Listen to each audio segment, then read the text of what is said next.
Joining us here on Weather Nation as we start to get into more of the snowier months ahead across the U.S. We want to talk a little bit more about Snow Squall Awareness Week. We've got meteorologist John Banghoff as well as warning coordination meteorologist Jonathan Guzman here from the National Weather Service office in State College, PA. Both of you, thank you so much for joining us to talk a lot more about snow squalls. Can we start off, John, with the viewers that aren't aware, what is a snow squall warning, and when it's issued, what is the criteria that is needed to issue that warning? So a snow squall warning is issued similar to a tornado warning or a severe thunderstorm warning. A meteorologist will draw a polygon on a map highlighting the area of concern. What we're looking for are brief but heavy bursts of snow that can drop visibility to less than a quarter of a mile. They're generally accompanied by some pretty strong winds. It's sort of a mini blizzard, if you will, where visibility drops and road conditions can deteriorate rapidly, turning into a sheet of ice and results in very dangerous driving conditions.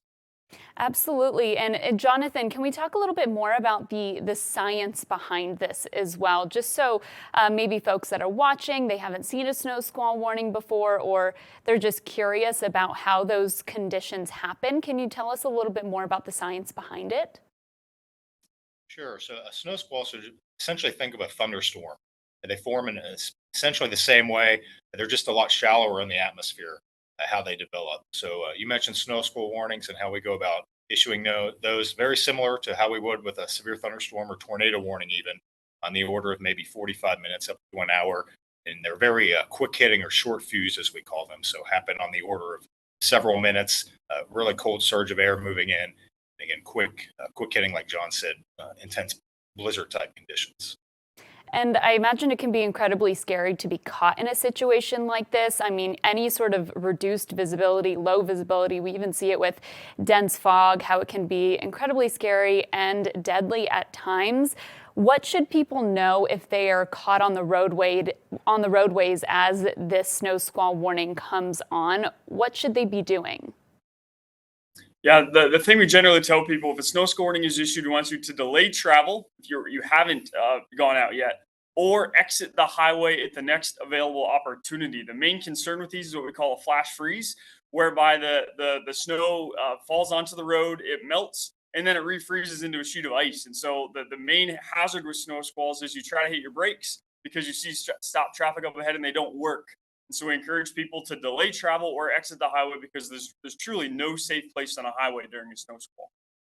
Yeah, absolutely. I mean, safety is definitely key to get that communication out there to folks. So speaking of communication, this is Snow Squall Awareness Week coming up. I believe it's the 13th to the 17th, correct? So can you talk a little bit more about why you guys hold this Awareness Week and why it's so important to make sure people know what a snow squall is? Yeah, and this is our third year in a row of holding a Snow Squall Awareness Week across the Commonwealth of Pennsylvania. So really do that to drive home what they are. So hitting on the three aspects, essentially what a snow squall is, so the science piece, the communication with what a snow squall warning is and what to do with that. And then again, essentially taking that safety precaution ahead of time if you can, and then knowing what to do if you are caught in a pileup. And it's really important too, we try to stress this even outside of the northern states, like where we get more snow squalls in the Northeast and the Great Lakes, for say folks even coming down from the South, driving up through the holidays and knowing what to do because they're not typically used to or prone to seeing snow squalls. So that way, if they do get a warning, they know what to do. Hopefully not getting on the highway if possible at that point or getting off as quickly as they can, and then knowing what to do if they were to be unfortunately caught in a pileup or behind.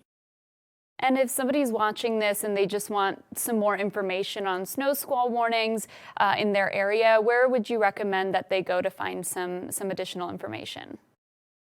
Yeah, the main place we'd recommend going is weather.gov/state college/snow squall. Or if you just go to your favorite search engine and type snow squalls, the site that we've created should be there. That's going to have all the information you need to know about snow squall science, about snow squall communication, and then safety, even what to do if you're caught in a snow squall, if you're caught in a pileup. We've compiled a bunch of information in partnership with our partner agencies, the Pennsylvania Department of Transportation, Pennsylvania Turnpike Commission, Pennsylvania Emergency Management Agency, and Pennsylvania State Police. It's been a really collaborative effort encourage people to check out the variety of information that's not only applicable to Pennsylvania, but really anywhere across the country that is susceptible to these snow squalls. Well, thank you both so much for, holding this week, making sure people are prepared and getting that information out there. John, Jonathan, we really appreciate your time.